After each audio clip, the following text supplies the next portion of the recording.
For more than 400 years, the Port of Dover has been the most vital connection between Britain and the world.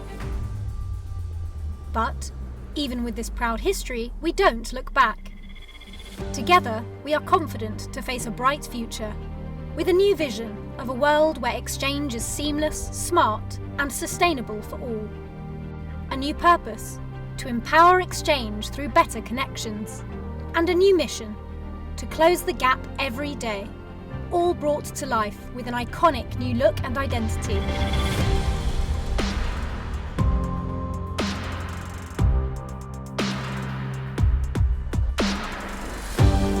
Because today, in an ever-changing world, connection and exchange matter more than ever.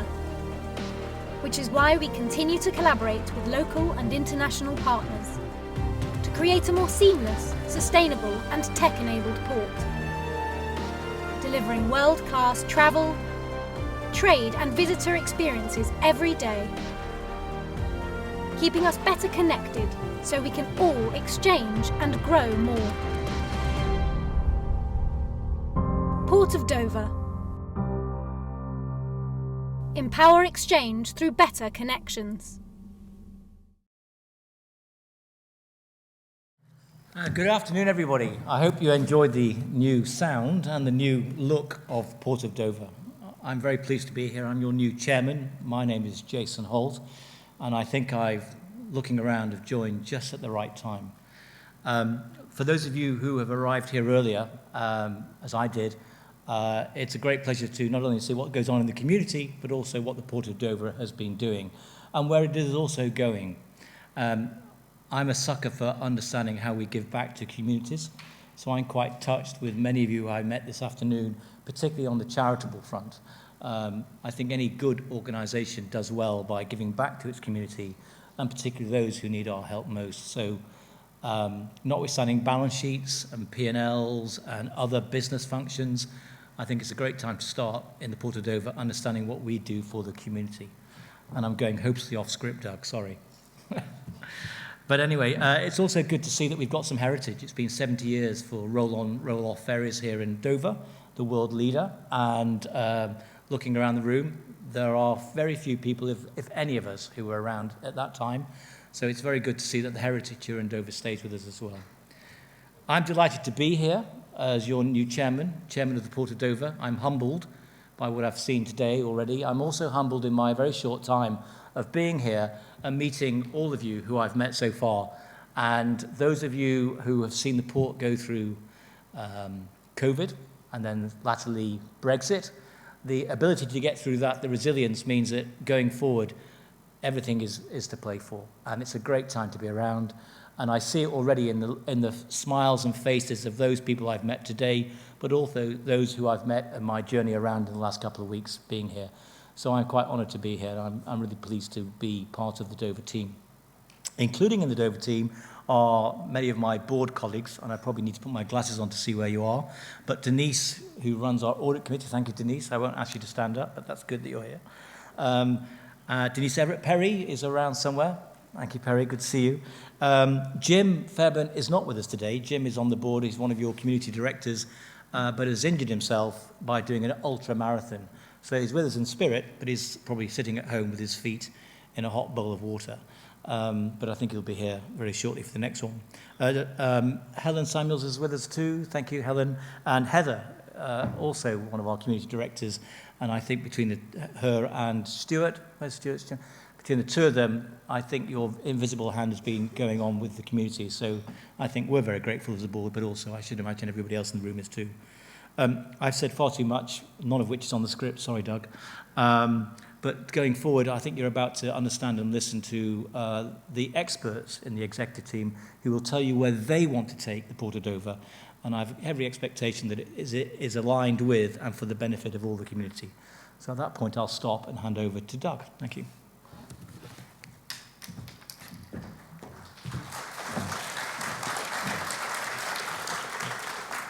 Thank you very much, Jason. So just a little bit about the order of the play. So the formal meeting that we're going to have is going to be about an hour, right? And there's going to be a bit of time at the end of the gig for any Q&A that we want to have. But when that closes, then we're going to have further networking going on. And that will enable you to mingle around and maybe drop into some of the stalls around the place that you haven't had a chance to get to yet. We will also have some drinks and some nibbles on. So Wild Box and the Sunrise, Wild Box doing the drinks, thank you very much, and Sunrise Cafe providing the catering. These are all local companies, and they are all here for us. One of the things also to highlight too, if I may, is over in the History Corner, we've got a model of the original rower ramps and one of the first ferries, and that was donated for this event by the Dover Transport Museum, so we thank them as well. So there's a tremendous amount to report on. If you're missing something though, however, we will have our annual reports and account and our corporate social responsibility report online for you to look. It might be early next week by the time we get them up, maybe tomorrow. So there's no fire alarms expected today, but if you do hear a fire alarm, that's the way, and that's the way. Jenny, did I get that right? Yes, thank you. Yeah. So those two ways. There'll be people in high-vis all directing you, and we'll all jump into gear, no doubt. We are recording this as well. Primary purpose is for our people who couldn't come along and attend today, for them to be able to look at it afterwards. But we may use some of it in social media and that sort of stuff. So if you really don't want your image shared, please let us know, and we'll make certain that we'll take care of that. So that's housekeeping stuff out of the way. Now, what we've been, alongside of a whole bunch of activity that you're going to hear about today from people, you've seen the new brand, so we've been spending time on that. But we've also been spending time during the course of 2022 thinking about ourselves and thinking about where it is that we're going. So we started to think about, why are we here? And we thought about our enduring reason to exist. And this became our purpose. We thought about, what our ambition for the future is, and this became our vision. And we thought about how we're going to achieve that vision, and that became our mission. So our purpose is to empower exchange through better connections. And you might think that exchange is a bit of a funny word, but when you think about what exchange means, so when we buy things and sell things and exchange goods, we're creating commerce, growth, and prosperity. Exchange occurs when we collaborate, when we share problems, and this creates learning, inspiration, and improvements. Exchange occurs when we have genuine two-way communication and we listen to each other, and this creates understanding and knowledge. Exchange occurs when we replace a faulty item or a piece of equipment with a new one, a functioning one, possibly a better one, and that creates, that ensures our facilities and our processes are all kept safe. Exchange occurs when we share memories and experiences, and this allows others to learn, to enjoy, and it reduces worry and stress. So the Port of Dover, we facilitate things. We facilitate trade, traffic, travel, and this is all forms of exchange. Does the premier port in the UK facilitate? Does a world-class organization facilitate? Does the national economy or society thrive on facilitate?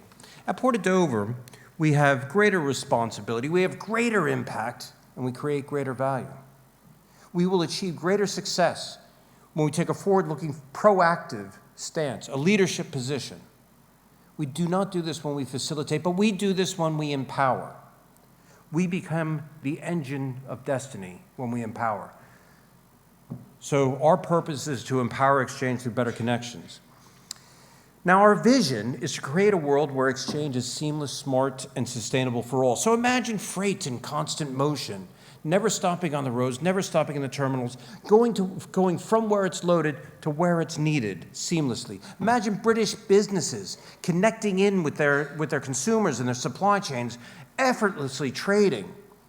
Imagine having anything that you wanted that you just bought delivered to the door the moment that you bought it. Imagine holidaymakers boarding their cruise or their cruise ship or their ferries, bringing back the splendor and majesty of traveling by sea. Imagining communities thriving through access to the best services, the best facilities, togetherness, because of just being associated with the Port of Dover and what we do. Imagine a world of clean air, and clean seas, where not only are we working really hard to reduce our impact on the environment, but we are proactively removing carbon from it. In this world, in this future, we all have a role to play. And for the Port of Dover, we are taking a leadership role in looking at different ways in which we can deliver our vision of creating a world where exchange is seamless, smart, and sustainable for all. Now, our mission is to close the gap every day. We already have the shortest trade route between the UK and the continent, and we're adjacent to the world's busiest shipping corridor, the English Channel. Closing these physical gaps any further would be very difficult. But our gap closing is much more than about physical distance. It's about continuously improving our processes, our standards, performance, delivery, and behaviors. Our operational footprint is very small. So the key for our growth is being able to do more with the assets that we have. If we can shave just seconds off every transaction or exchange, then that is how we boost the capacity to conduct our business. You know, we started a program last year that we called our Working Smarter Together program. That was specifically designed to help everybody across the business to close the gap every day. We're great at what we do, probably the best in the world, certainly the best in the UK. But many of our processes are manual. Many of our standards are out of date. Many of our working practices and decision-making, a lot of that was clunky. So what we are doing through this is we are working very hard on improving the way that we conduct our business so we can lift our performance, improve our delivery, and set even higher standards. So to realize our vision, we will be closing the gap every day. Now, this was all a part of a launch program, of a new brand launch, new direction launch. So I thought what I'd do is just show you what some of our people thought of this. Hopeful. Inspired. We're going places.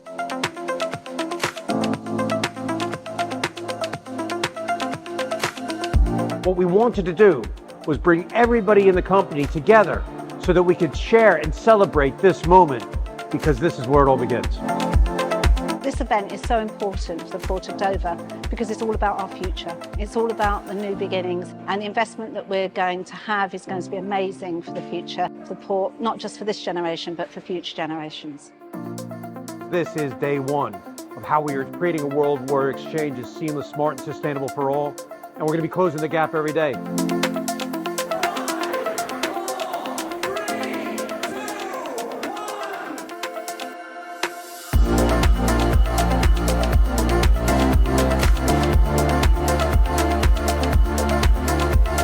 Imagine a world where the freight is always flowing.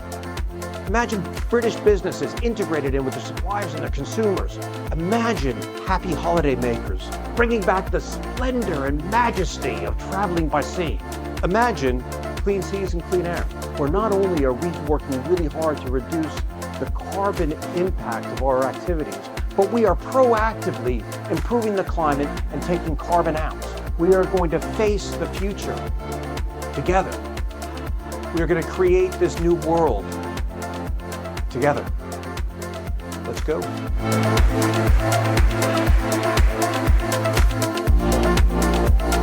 What's next? We've got outbound controls, 3B, cruise development, new head office, all the digitization and technology. There's so much to be excited about in terms of what's next for Port of Dover. It's not just purple.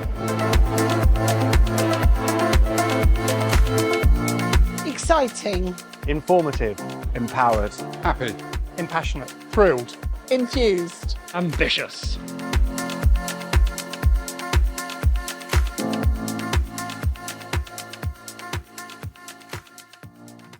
Now, folks, this is a highlight of who we are now, right? Maybe not who a lot of people might have thought we are. And this is the direction that we're going in, and it is hugely exciting. But now we go into how we've been working on closing the gap during last year and into this year.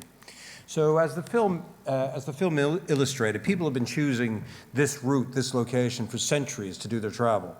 And what we saw during 2022 is the leisure travel came back really strongly on the ferry business. So, you know, the car traffic picked up and all that sort of stuff. we saw the introduction of new business through the cargo terminal, which has been fantastic. And certainly we've had a very confident return of cruising. And that's carried on into this year as well. We also opened up the new, last year we did a trial of opening up the new outer marina. This year it's open for good on early April. And of course, we've been really spending a whole lot of time in evolving our activities on the waterfront. And certainly, you know, the regatta, we attracted 15,000 people, first regatta really since the pandemic. And it's on again for this year, diaries 1st of July. So all of this activity, everything that we're doing, we had really good results, strong revenues, which are so important because of the ongoing investment that's required to keep this place functioning and operational. And, you know, we're a part of about a whole range of an ecosystem of partners and people that need to come together to make certain this place operates well. And so collaboration, and you get a feeling of that through our purpose, mission, and vision as well. So, you know, when we've been dealing through complexities of planning and activities and busy periods, it's really about trying to pull everybody together to make sure that it could happen. Now, the other thing that we did during 2022 is we launched our sustainability agenda. In our sustainability agenda, we leaned out. We said that we were going to be net carbon zero by 2025. Now, folks, that's not 2050, as the UK said. It's not 2045, as some of the other people, other institutions have said. The next closest port in the UK said we'll do it by 2030. We're doing it by 2025. That's only a couple of years from now. But we got a track record. Since 2007, we've reduced our carbon emissions by 95%. We know precisely what we need to do to close this gap and achieve this result. So we are definitely leading the industry on our activity. Now, one of the things on here is the green corridor, and here we've really leaned out. You'll hear more about that from Christian later. So what I'd like to do now is I'd like to hand over to John Pascoe, our Chief Financial Officer, to talk about the results.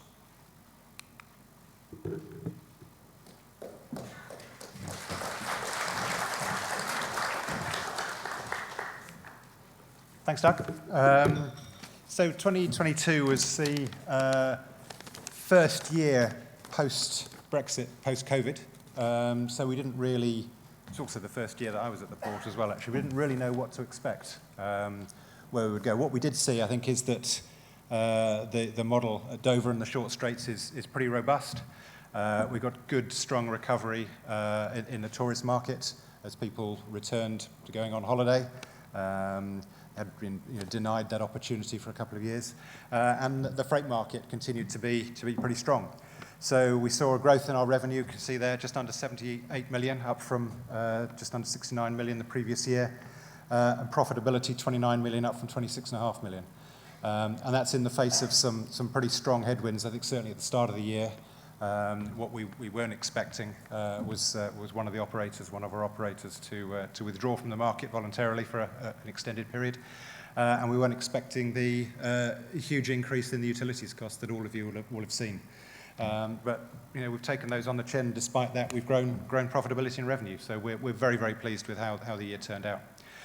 Some figures down there at the bottom, you can see 1.3 million tourist vehicles, nearly 280% up on the year before, a doubling of passenger numbers, and freight tracking sort of very slightly below, but I think that's probably affected for us by the changes with the ferry operators earlier on. We certainly lost a bit of share to Eurotunnel, which I have to say we've more than recovered this year. So I think there is a strong desire to use Dover and the ferries that operate from here. And if people are given the opportunity, then they will do. Within the ferry business, the main sort of source of our revenue, you can see there, a 5 million increase in revenue. So very, very, very, very strong. And still plenty of cash in the bank, which is good. So we've got, because we've got a lot of exciting projects to use that money on, which I'm sure you'll hear about a bit later on.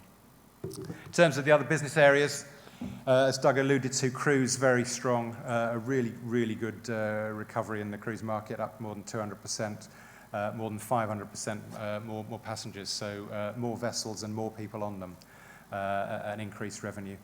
Cargo was sort of flattish, I guess, very slightly down, but Alison and the team have been really good at bringing in a lot of new business opportunities, a lot of fresh fruit coming in, and melons opportunity, which we're seeing, and a lot of steel and aggregate as well coming through. Marina, increase in revenue helped by the fact that we opened on a trial basis for part of the year, and we're really hopeful that that will continue to drive on. Now it's open, and we've got a lot of boats coming in there now. And then again on the property side, with Jason and his team, an increase in revenue there. And the big news there, I guess, really was a disposal of the property, the hotel property on the waterfront there. We've got rid of the sublease on that. So the owners there can continue to drive that business forward, free of us as a landlord. So as I say, a very strong year. Very pleased, and as we can see that the Port of Dover and the business and the markets that we're serving remain very robust. So yeah, very happy. And now for a bit of a deeper dive on some of those business areas, Christian Price, our Chief Commercial Officer, is going to take you through those. So thank you very much.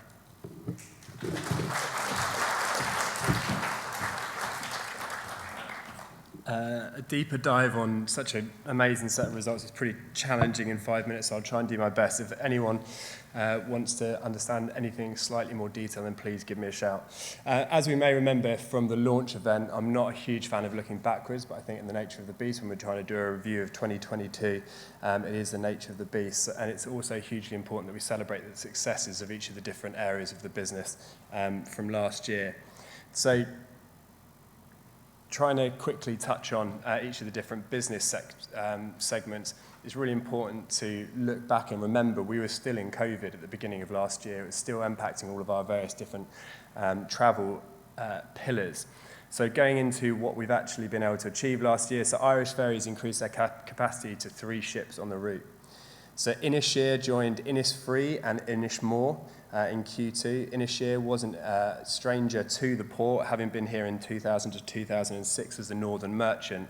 And if anyone wants to understand where Irish Ferries get their names from, because it's a complete mouthful to me, they are the Aran Islands on the west coast of Ireland. No one likes a negative comment about Dover, so what we've managed to put in place as well, with the support of our operators, is a more system-wide collaborative approach to our communications. So what you'll see throughout the rest of the year, and also last year, was a lot more joined-up communications of us as a system. Also, we had the first net zero ferry.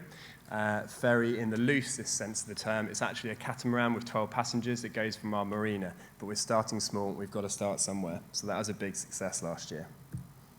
Cruise. What more can I say about cruise apart from the fact that it was an absolutely phenomenal return from COVID? We had 130 calls last year, 21 different lines and 11 inaugural calls. Over 200,000 passengers came through our port and into the regional economy. As part of a trust port, it's not just about what we bring to a port and the profitability that we can share, but also the importance of bringing that into the community as well. Obviously, there was disappointment with our last Disney call.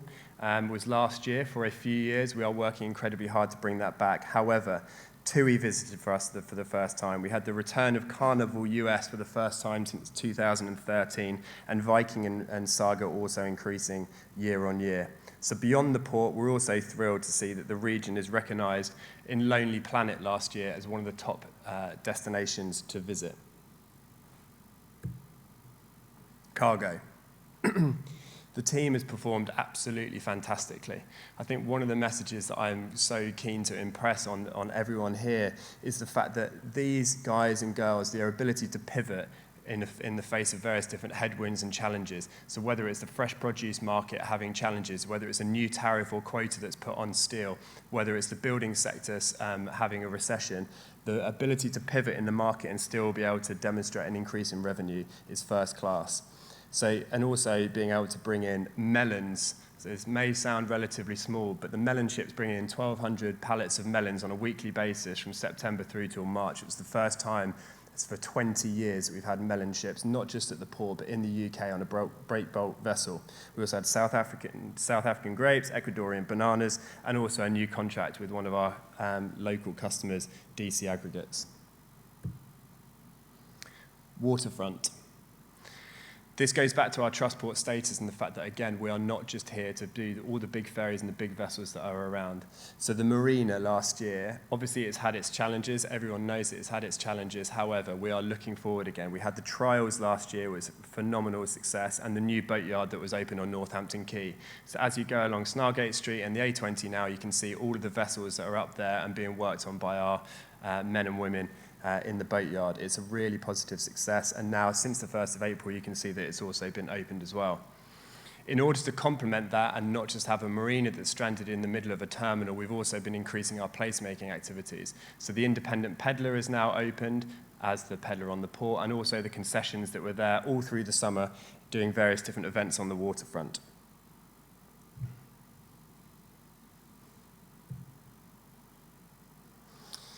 Doug's already touched on it in terms of our sustainability targets that were announced last year, but I think what hasn't necessarily been recognised by just putting the targets on the slide is all of the work that Meg, Vicky and the rest of the team have done with our partners in order to be able to get there. This journey started in 2021 with the start of CMDC1, and then throughout that, because of COP26, and then the launch of our ambitions, is understanding what this actually means. What initially was a very nice thing to have and start these various different exercises, we have now put some meat on the bones. It's 1 million tonnes of carbon dioxide that is emitted through the port system on an annual basis. So when we start looking to address this, it's 8% of UK international marine emissions and 6% of UK HGV emissions. This is a huge task that we are trying to tackle head on and embracing the responsibility of doing it. And it's not just a small step. CMDC1, CMDC2, the various different government fundings that we have been able to achieve, and the fact that we were able to talk on behalf of the entire port system at COP27 really shows recognition of what we're trying to do, all the way to the extent of signing an electrification memorandum of understanding in March this year with DFDS and the ports on the other side of the channel. So that's kind of a bit of a recap on what happened in 2022, but I think it's then we'll just do a little bit of a snippet in terms of what we're doing going forward on digitization and infrastructure. So we were really successful last year in starting 2 knowledge transfer partnerships. What are they? It's where there may be a skill gap within the port, so we can partner with leading academics in the university sector to bring those in-house. So we've got City, who sat down at the front, who's doing our digital twin and our modelling on our traffic on the land side. We then partnered with the University of Strathclyde to then mirror that on the marine side, so we can start doing digital twins as well on our marine conditions, and trying to bring that into outbound controls so that we make sure that the infrastructure is future-proofed. My last point on this slide is we are launching our master plans. If you didn't meet Paula, who's our master plan lead on the master plan stand down here, we will be launching our 30-year master plan in July this year, which is incredibly important, not only as an internal activity and exercise, but we will be actively engaging with our community and our various different stakeholders to make sure that this isn't a static plan that is put on the shelf and we design it in a box, but we are really engaging with all our different stakeholders to make sure that the port is future-proof going forward. So my last message is we're only just getting started. I think 2022, as John rightly highlighted, was coming out of Brexit, coming out of COVID. We've put lots and lots of legwork in place in 2022, and going forward, we're just looking forward and looking at the progress going there. So yeah, that was it from me, and I will now hand to Emma, who will do an operations review.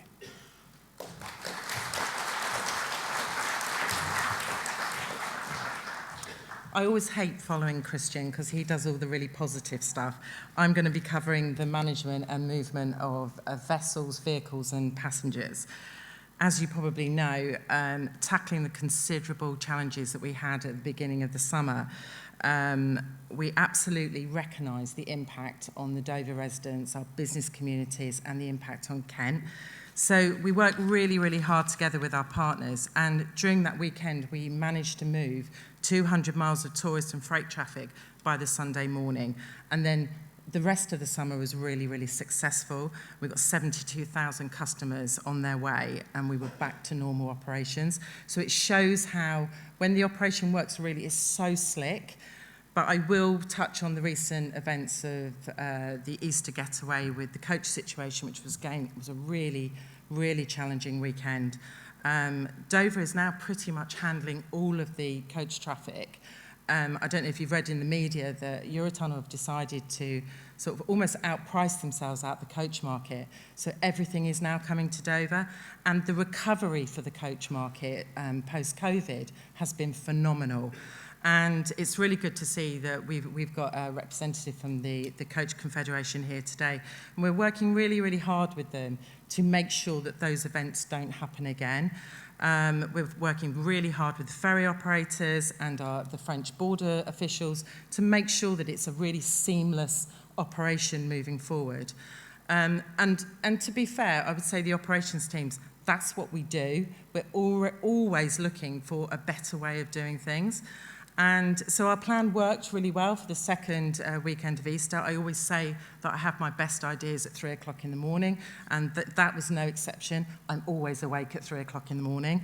But we've worked really hard with the Department for Transport and our French colleagues, Police Sans Frontières, who we have a really very good relationship with.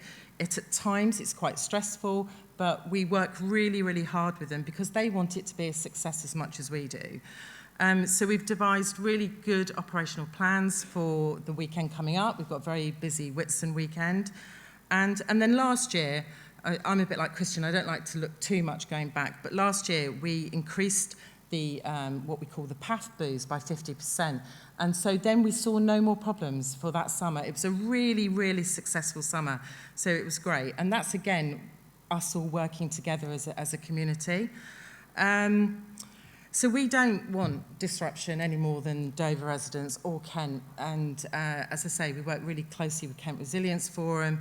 And as Christian outlined, we are really looking at more projects to be able to move traffic quicker through not just the ferry terminal.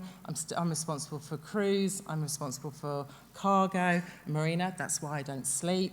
But it's all about making it more of a seamless and smart travel for our customers.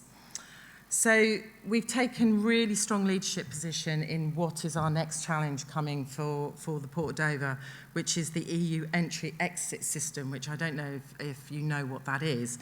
And it's the next really big challenge for traffic fluidity. And it's where there's going to be a range of additional and very time-consuming biometric checks that will be introduced.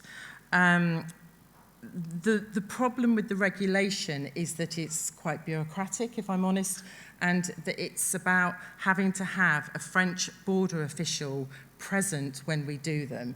So any of the pre-lodgement checks has to be actually done in the Port of Dover. And as we've talked about, it's very, very small land space, and with the amount of traffic that we push through, it has got the potential to give us some issues. So our way, we want remote pre-registration away from the port that you can do at home, digitally. It's all part of our digital process, so we keep pressing our case and working with the government to try and get that through. Again, we've had some really good support from the Department for Transport. We're working really closely with ministers and government to try and introduce this in the most seamless way that we can. But that is the next big challenge for operations. And so in terms of sustainable operations, we moved to hydro-treated vegetable oil for all our port-wide diesel vessels and landside generators and heating systems, and we're confident that we'll be able to reach a 98% reduction in carbon emissions as a result. We also keep it very safe and secure. I'm also responsible for the security in the port and our marine department. So our marine team handled 34,000 shipping movements in 2022, and our pilots are out there in all weathers, hanging off rope ladders, trying to get onto cargo ships. And I did it once and would never do it again. And it was very calm, and it was just awful. So I am always full of awe for these guys that do this in all weathers. So there was no increase in our reporting of injuries, diseases and dangerous occurrence regulations, RIDDLES, as you would know, for Dover Harbour Board employees, despite the port activity increasing so significantly post-COVID. So our police, we have our own police force, as the majority of you know. As I say, they've had a stand today. So they are now trained in real state-of-the-art drone technology. So we use that as part of our security within the port. We also deployed what's called Project Servitor. And I don't know if you know what Servitor is, a very overt behavioural way of delivering modern policing.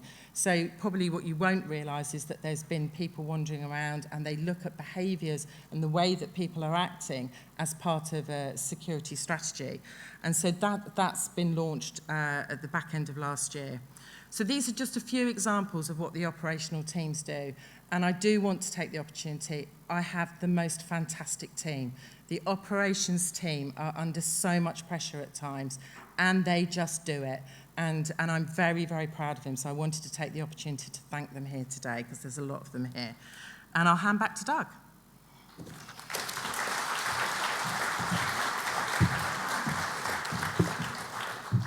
Thanks, Emma. Right, so Emma did that all without advancing her slides. Look at that. So you get to see all of that. Right, so, I hope one of the things that, that you've heard is, even when we're faced with significant challenges, we still pull together and we still deliver results. And, whilst we have lots of opportunities in front of us, then it is all a matter of moving the opportunities and addressing the challenges. You can see that we've got a fresh ambition. We have pulled people together. We are focusing attention on the basis of our purpose, our vision, our mission, and we're trying to create the right ecosystem for success across everything that we do and throughout our community. We're confident in Dover's future, and in fact, many people are too. One of the things you guys might have picked up, I hope you did, the government through Kent County Council has awarded us, we don't have the money in the bank yet, but has awarded us £45 million out of the Leveling Up Fund. The purpose of this fund is to help us complete our outbound controls project, which will see a complete transformation of how the process goes, as well as creating more border control capacity and creating more space inside the port to hold traffic. The key deliverable from this is making certain that traffic is off the roads of Kent and moving through our port as quickly as possible. So we got a new sense, a new direction, a new degree of togetherness across the port and throughout all of our partners and throughout all our community. We've got a wicked team here of problem solvers, of innovators, of doers, of achievers. And so now what I'd like to do is just invite Emma up to talk a little bit about how we're getting on with our values. Emma.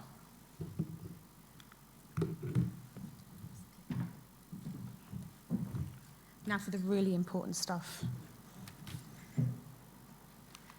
Okay, so you've heard about the future that we're creating, but none of this is possible without our people. If you'd attended the ACM last year, you would have heard me talk about the new relaunched apprenticeship programme that we put together. Well, this year, I'm happy to say that we've recruited a further 4 people into that apprenticeship scheme, and we're additionally upskilling 2 to 3 more people within our employment to gain better knowledge and understanding and upskilling. So what I'd like to say is that with our commitment to diversity and inclusivity, the starting age now for our apprentices is 24. So that really takes away the preconceived ideas that apprenticeships are just for school leavers. We've also reintroduced our graduate development programme, and last year we hired 2 graduates, and they're working predominantly within the commercial and ops team. And through some really good development plans and a mentoring scheme, they're able to contribute to some of the key operational projects that we've got across the port. We also host a number of work placements. So we've got 2 environmental students that are here doing their gap year with us, getting some really good workplace knowledge. I think they're over there. Are they here?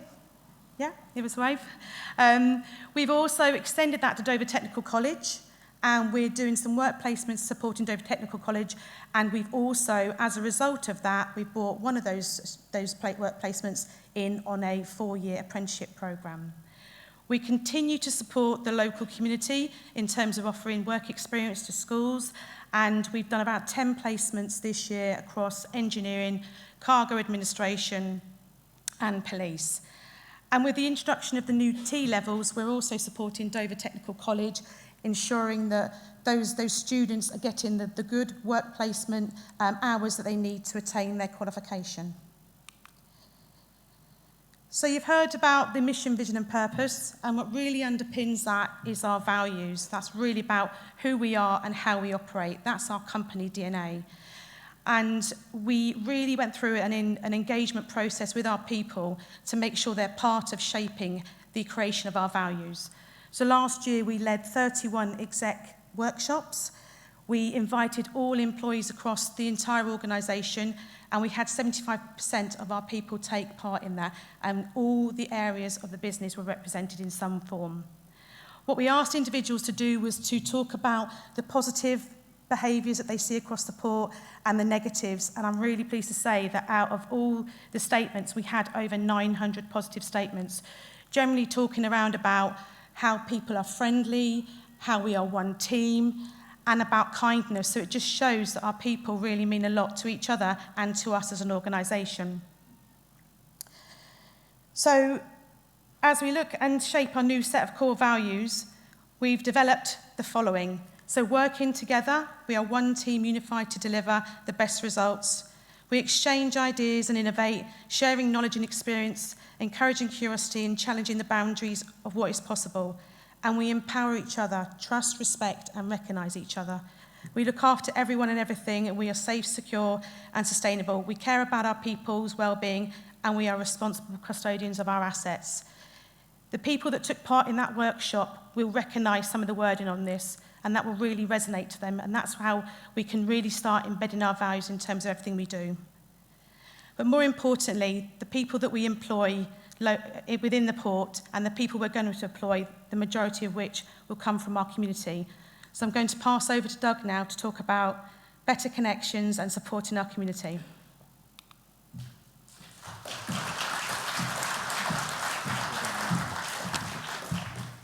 Thank you very much, Emma. So events is a big thing for us, because this is how we are showcasing ourselves and bringing people together across the community. One of the things that you heard from Emma Ward earlier was around Project Servitor, and that is around keeping everybody safe when we're in big open public spaces. We're really keen to do it and do it in a good, safe way. So one of the things that we did last year is we brought the regatta back, and just to make a note that it's back on again for the 1st of July this year. It should be hugely successful. One of the things that we are really proud of, because you hear that we've got a strong direction right now to improve our sustainability and reduce our carbon impact. So the fact that we were able to get a certification, platinum level, for a clean regatta last year was very, very pleasing. And of course, we're going to be looking to do the same thing again this year. We got a fantastic program of activity that we've been building, including music on the curve and on the Sundays, focusing in around the Clock Tower Square, of course. During the course of last year, we marked Her late Majesty's Platinum Jubilee, and we had the ceremonial lighting of the beacon. Now, what we're trying to do with the Clock Tower Square is really create a space that's somewhere special. I'll tell you what, I mean, you guys have been down there, right? Can you imagine any facility like that where you get that view? It doesn't exist anywhere. So I'm really pleased with the results of creating it, and now it's a matter of driving more activity through it. But you know, for us to put on these things to bring the community into our world and put on these events is one thing. But the other thing that we wanted to do was go out into the community. So during last year, we launched our employee volunteering scheme. And what we did with this is it gives everybody a day of off a year to go and work in the community. We've had some fantastic results. So we've been out and supported 12 organizations. 53 of our people participated in these, and it's a first start, right? So we had 350 hours of volunteering support where Port of Dover employees were out in the community doing things that matter to those people. guys, keep the demand coming because we want to do more and more of this. We've got a thirst from our people to actually get out. And, you know, it's a lot of the things are outdoors, so we do things around, you know, wildlife conservation and that sort of stuff. But we also do things with homelessness and with schools and education. So we're available for hire, whatever you like to do. What we've done recently too, because we're taking it a step further, so we're not stopping there, and that is we launched a new sponsorship scheme. And what we're doing with this is we're encouraging people to come forward with applications to the Port of Dover, and we've got different levels of sponsorship. And what this is all about is making certain that we're supporting people to achieve the objectives that they want to achieve.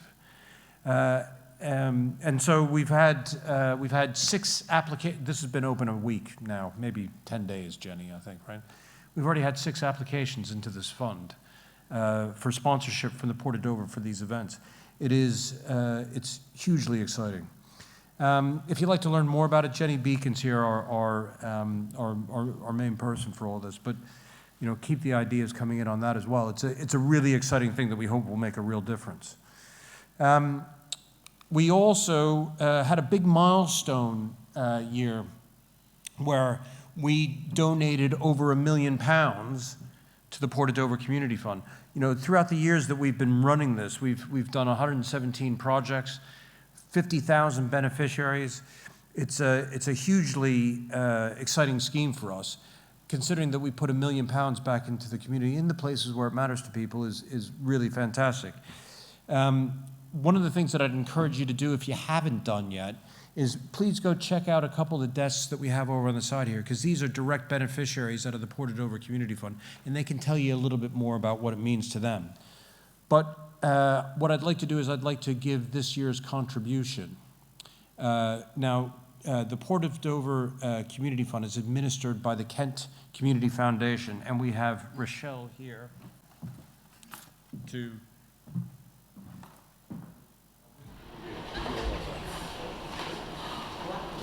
So what we're donating this year is £109,000.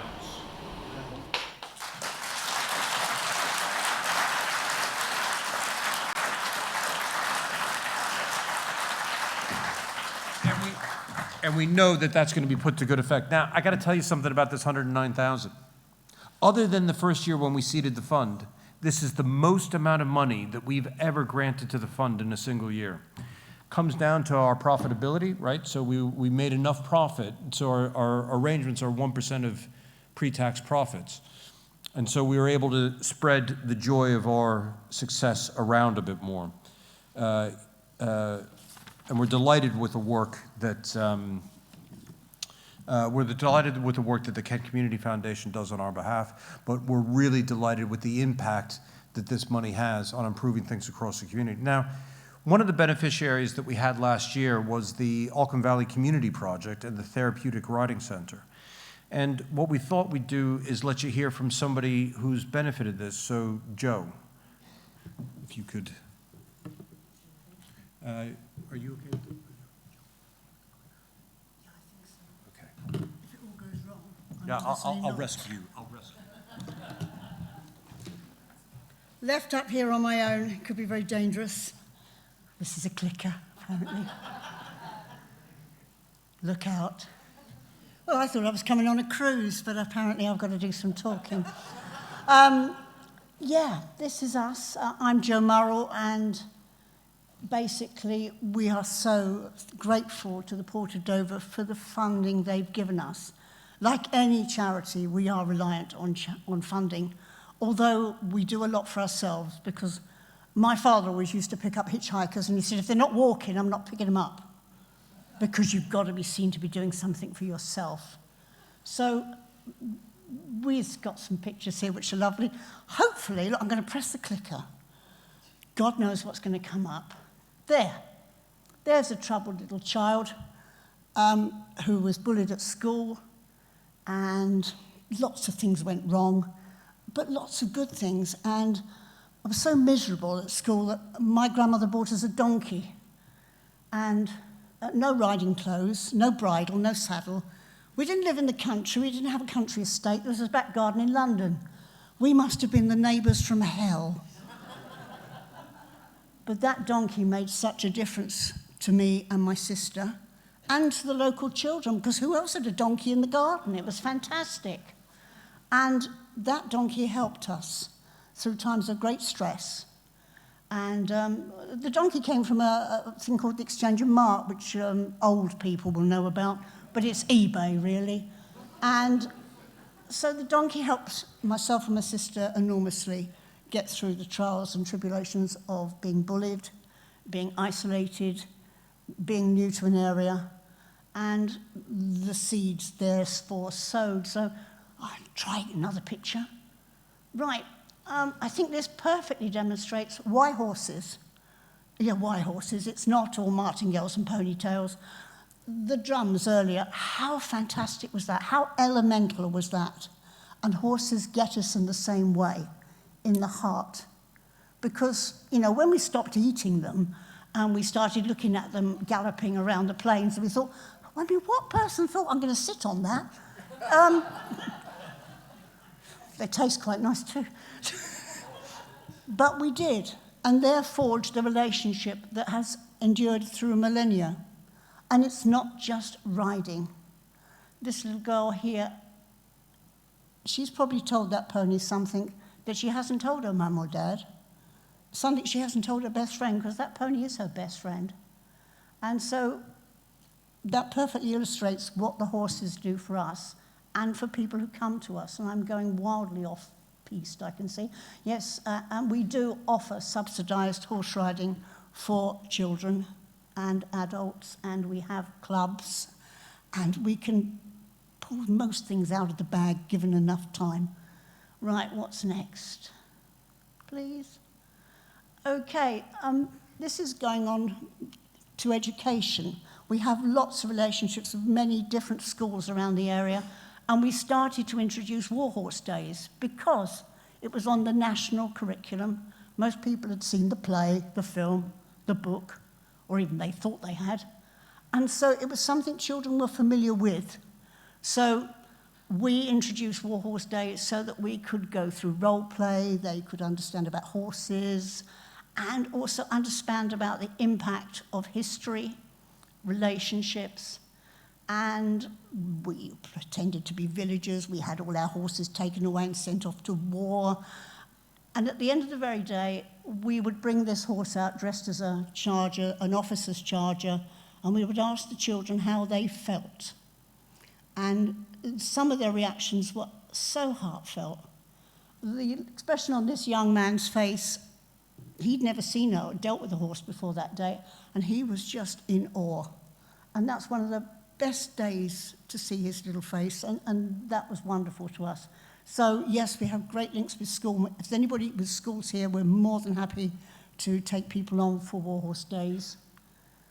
And it's not just about horses. This is a photograph taken from the HAF project, which is Holidays, Activities and Food, where children spend their holidays with us and they ride. We have a woodland walks and a woodland school, and we feed, everybody has lunch together, and then we have tug of war, all sorts of games. So we are a true community project. And this is one of our recent successes. We've just been, oh look, there you are, Kayla. We've just been to the Royal Windsor Horse Show in the fancy dress competition, and with a young man local to us who's quite special needs. He is also blind. So he was King George, we were all peasants. We had a dragon, which was a pony. But more importantly, we all had a brilliant day. And it took a lot of people to get us there. And we won. So we even got to keep the cup this time. And the pony didn't tread on the Duchess's feet, so all in all, a success. And then we're moving on to, this was last week, we went to the regional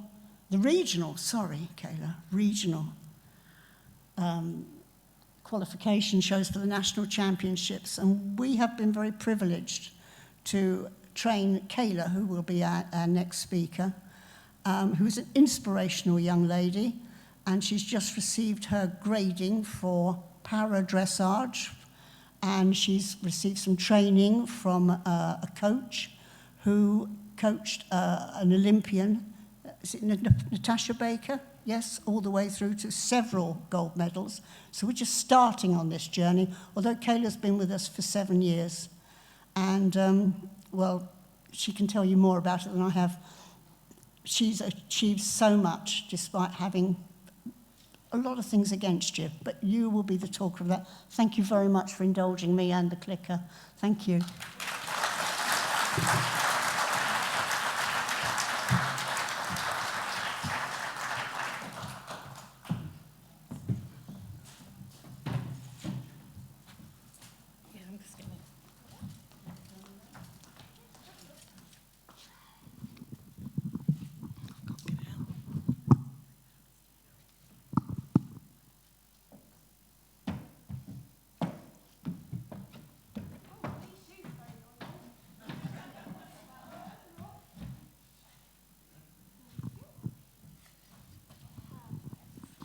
Just so I'm extra loud so you can all hear me. I'm not holding it. I know. So my name is Kayla. I have cerebral palsy, which is a brain injury that happened before I was born. So it predominantly affects my legs, but it does affect my whole body in various different ways. So I am actually unable to walk unaided, hence the lovely assistance. So when I started riding when I was 2 for riding as therapy to help with my condition, and I've been riding with the Auckland Valley Community Project for pretty much nearly 7 years now. And with the phenomenal help and support from all the staff, I am now a classified athlete, meaning that I can start my competitive para dressage career. I have qualified for both the Riding for the Disabled online and in-person national championships. Horse riding gives me an amazing amount of freedom, independence, and a break from my life as a disabled person, because I'm not limited by my mobility issues when I'm on a horse. And I'm on an even playing field as every other able-bodied rider that goes and rides at the community project. Because when I'm sitting on a horse, my disability is no longer visible. Why have 2 legs that struggle to walk when you can have 4 that love to do dressage, and they're very handsome, beautiful legs of the lovely horse that I ride? I have volunteered regularly at the events that have been funded by the Port of Dover, such as the Own a Pony Days, which help more young people experience the physical, like I do, and emotional benefits of being with horses. And I have seen such amazing improvements in young people's mental health and confidence. After spending time and learning about the lovely ponies at the AVCP, I believe this is because horses don't judge who you are or what you have faced in your life.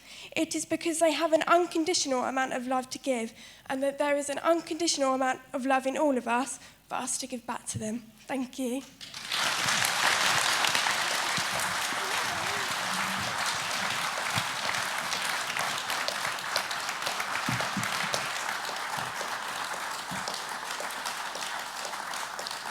Soak it up, Kayla.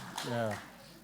So impressive, and how inspiring is it to hear how important some of the stuff that we do is and the impact that it's having. But Kayla, we absolutely wish you all the best in your Paralympian career, and we'll be watching for the gold, that's for sure.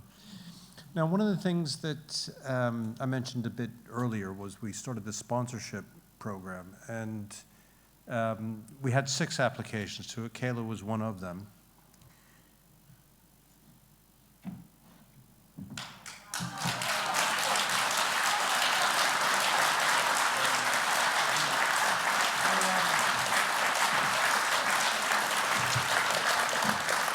We're expecting, Mark, Amanda, Kayla, we're expecting a gold medal. Yeah. I just want to say thank you so much. This will really help with training sessions and adaptive tack, so I can really, you know, excel and hopefully get a lovely gold medal. And just thank you so much to Joe and every single member of staff and my trainers, because I wouldn't be here doing this without you.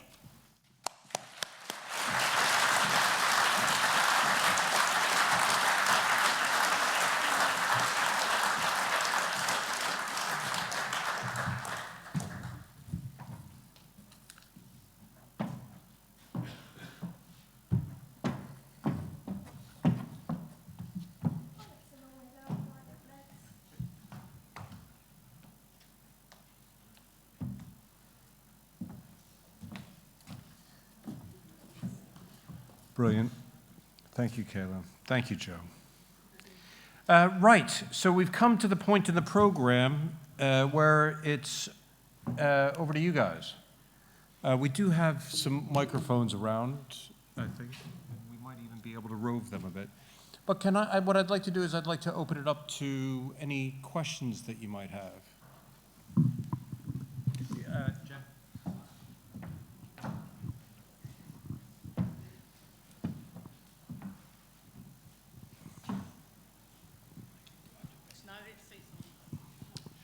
My name is Michael Downing. I've lived in the area since 1973, and I worked in immigration and now a Dover greeter. Now, the two letters that you have not mentioned is P&O. What you have stressed is ethics, values. Haven't the board ever played poker? Shouldn't they have said, when P&O sacked all their workers, sorry, we don't like your ethics, go and try trading from Newcastle or New Haven, but not here in Dover? Didn't you have the balls to say something to them? It seems that the government hasn't done anything. Joe. I don't know if that's a question, but I'll take perhaps the Bulls question. So I think so we've got 3 ferry operators here. Now P&O's been here for a very long time. They've been a feature of this route for a very long time. P&O felt that they needed to make a change in the way in which they were operating their vessels and against some competitive pressures that they were facing, and that the longer-term outlook of the company wasn't strong unless these changes were to be made. We don't, we provide facilities, we create connections for ferry operators to be able to operate and be successful, but what we don't do is we don't meddle in their business. We try and support them in the ways that we can. So different people have different opinions, of course, how P&O went about the changes that they did go through. And, we can have our personal opinions about that, but as far as we're concerned, they were a customer of ours, and they needed to make some changes, and they made those changes. What I can say is that our values and our purpose, they're for us. If other people like them and want to adopt them, that's fine, but, we've got to make certain that we're working in the ways that we're working. I hope that's all right. Anyone else? You can be kind and go for an easier one, too. Yes, so I'm connected with a mental health group in Dill, Talk It Out, and last year you gave us a cheque for counselling for our young people. And I'd like to say on behalf of our Talk It Out group, we're completely voluntary, no expenses taken. I'd like to say thank you very much on how you've helped the young people in our community. Thank you. Thank you.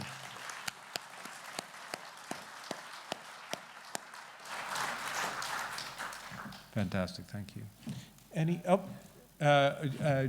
I'll go with Simon and then Derek. Derek, only because I saw Simon first. Yeah, forgive me, Doug, Simon Barnes from the University of Kent. You've got ambitious plans that will require a huge investment and the operators need to invest as well. How are you going to ensure that investment benefits the local community in skills and employment, and that we develop new skills and new employment as part of your wider plans? The future of the port is in the young people and the young people learning new skills. So what plans have you got to work and embrace that wider skills aspect in new skills like AI, electronic technology, and net zero skills? Yeah, it's a really good question. So certainly through the work that we're doing with our apprenticeship scheme and the graduates, we're trying to attract in that knowledge, that ability, that capability, but also to be able to spread that around a bit. We've also done a number of knowledge transfer partnerships. We're trying to bring that capability into the organization. Ultimately, there's, you hear a stat that something like 9 out of 10 future jobs are not even created yet, right? So we've got to be a lot better at doing this. Now, we're also learning a little bit along the way, so, getting involved in more technical technology and digital and that sort of stuff. So we're going to be bringing quite a bit more of that into that. I'd also say that what we've also done is we've gone out and engaged with schools and education to be able to try and help to inform curriculum. We've started up a further partnership with East Kent College Group, and they are, so the Dover Technical College plus others, and we're engaging with them around the types of skills and the requirements, not that we need today, but that we're going to need in sort of 10, 20, 30 years' time, so that we can begin to help shape that. Is that all right? Yep, thank you, Doug. Thank you. Yep. Cool. Derek? Yes, Dover Society, Derek Leach. Congratulations on an excellent series of presentations. Chalk and cheese compared with some of the other questions, but the De Bradley Wharf buildings, I noticed that the plastic covering, roof covering, has been removed. Is it just that it's worn out and needs to be replaced with fresh plastic, or is there something more radical in the wind, as it were? It depends what your idea of radical is, Derek. So we're not putting the casino there. No, but the trading conditions across the De Bradley Wharf Shopping Center hasn't been great for a number of years, and the head tenant has given us notice that they don't want to carry on with their lease. So we've been working with the shopkeepers there and the community there to try and help them to, together with Dover District Council, to find premises up in town so that we can help, also revitalize the high street. So they are on a temporary extension or a license there to operate until June, I think. And after that point in time, the buildings will come down.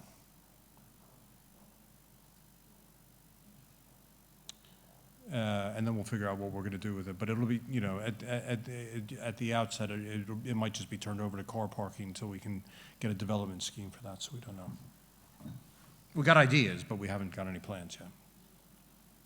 Great. Any other questions? So, Phil, I can imagine a question about coach travel. Indirectly. Phil Smith, Confederation of Passenger Transport. Yeah, it's just a broad question really about EES that we heard about during the presentations. And it's really about, are you confident you've got enough space to accommodate all the extra infrastructure that's going to be required if, as, and when it actually appears? So it's a good question, Phil, and the answer to that question is no. So, but let me qualify that. So the question is, are we confident that we've got enough space? And the answer is no, because we don't yet know really what the process is. So one of the things that we've been pushing our government for over the last 4 or 5 years, one of the specific things that would help is to get the whole registration process done remotely. And right now, the way the regulation is written, it's all going to be done in the port in front of an immigration officer. If we can get it done remotely via an app, as Emma was talking about, or at another location, that's going to take a lot of heat away. So that's what we're pushing for. Now, we've got fantastic engagement from our government right now. It's up, the knowledge levels are really high about what it is that we require. But until such time as we see a change in the regulation or a change in in the scope of it, you know, we've got to be pretty pessimistic about it. The other thing too is with Christian was talking quite a bit about our digitization and what we're working on with our outbound controls. We do feel that there should be a technology solution to this clunkiness in the process. And so we are going to be working really hard on understanding what that technology solution could be, and then presuming that we find one, because we've got an idea of one. It's the technology is in use in other places around the world, U.S.-Mexico border, for example. And as long as we can identify that it can work effectively here, then we got to lobby both sets of governments to see if we can't get it registered. It should be possible, but you know, one of the things that we are pivoting ourselves away from just about primarily addressing challenges through investment in infrastructure is moving towards what can technology do for us in the first instance. We're still learning about it though, and we're still growing with it, but that's kind of the direction that we're trying to take. Is that all right, Phil? Yeah, thanks. Any other questions?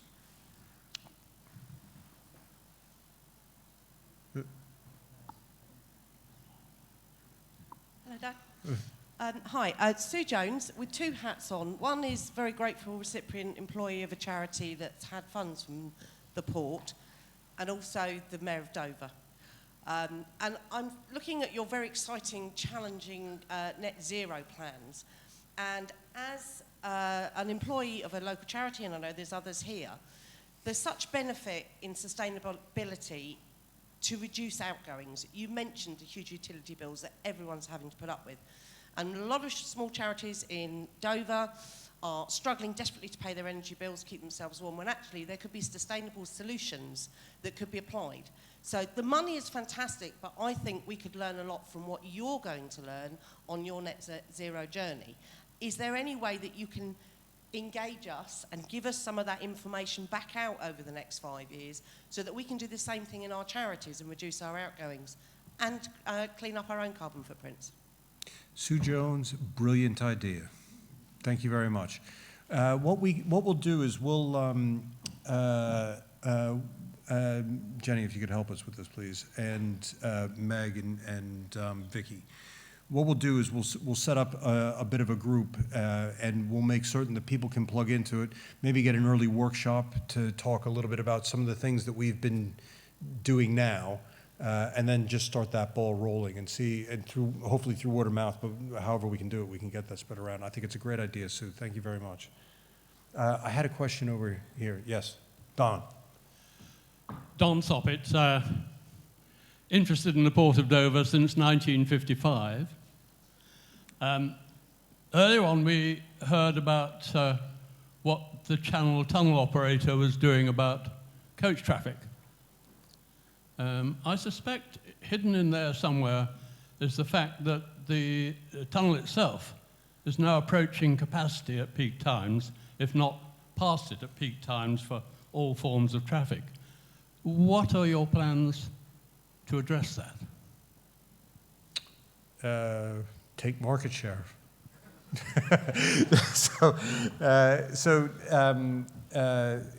Eurotunnel aren't quite at capacity. So part of their capacity is determined by international treaty, the Treaty of Canterbury.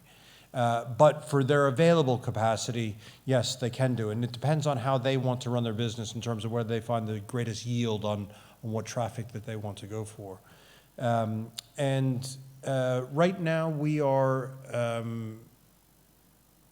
well positioned. We've expanded our market share across the short straits on both the tourist and the freight side so far year to date compared to where we were this time last year. I think there's a popularity in going by ferries, and we're seeing a strong return of that.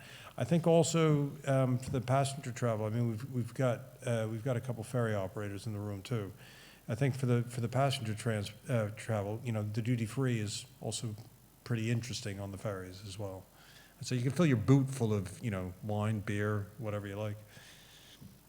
So I think that's a bit of it. It was interesting that in the 70s, Roland Wickenden of Townsend Car Ferries used to say that he could actually run his company entirely on the duty-free revenue. And that would, it is helpful, yes. But those were in the days of booze cruising as well, right? So. Thank you very much. Yeah, cheers, Don. Do I have any other questions? And I'll bring it to a close. Right. Listen, folks, we're going to be around for a little while. You're going to get some nibbles. You're going to get some drinks. Do go visit the stands that you haven't visited already. If there's any questions of any of the people that spoke today, please do bring it up. And I'll hand you, I broke the clicker. I'll hand you back over to our chair, Jason Holt.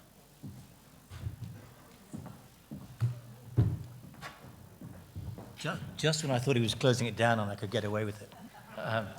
So I hope you've all been inspired. I sat in the audience. And new to the business, I learned much of what you learned today as well, from the heritage and pioneering conversation of roll on, roll off 70 years ago to looking forward now what Christian and Emma have been talking about in going forward and making the port the leader that we remain to be.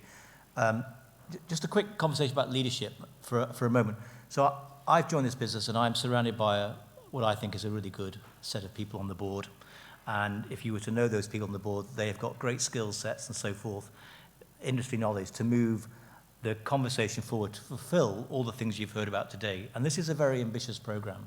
And the price tag to this is not small, and it's very, very ambitious, which is great news. But secondly, the board is supported by a top executive team, much of which is new, but has got great ambition and plenty of skill sets. So as chair, I'm completely convinced all of this can be done by the people around us who can do it. And then in the business of Port of Dover itself, there is a very strong cadre of willing, able, knowledgeable people who will deliver this for you. We don't have any shareholders in this organization. You are our shareholders, our customers, our people, and our community. So we have a sense of duty to make sure that we do good for you all. And I think what you heard for today is just that. But we're also a business, and we need to trade and we need to make money, because if we don't make money, we can't do this, and nor can we do the great things that we've heard about over here as well with Joe and Keelan. So those are really, really important things. I'd like to be back in 3 years' time and talk to you, as I will next year and the year after, and hopefully we will be talking about all the things that we have achieved, and that the list and appetite from the community and from our customers and from our people continues to grow, because we've got better and greater ideas and our skill sets are better. But for now, I've been really privileged and enjoyed the afternoon and the hospitality, meeting you all, seeing what can be done. And I think we're open doors now until at least 8 o'clock. So I'd invite you all to continue with the hospitality. And certainly I'm very pleased to have met you all and look forward to seeing you all next year. And thank you very much.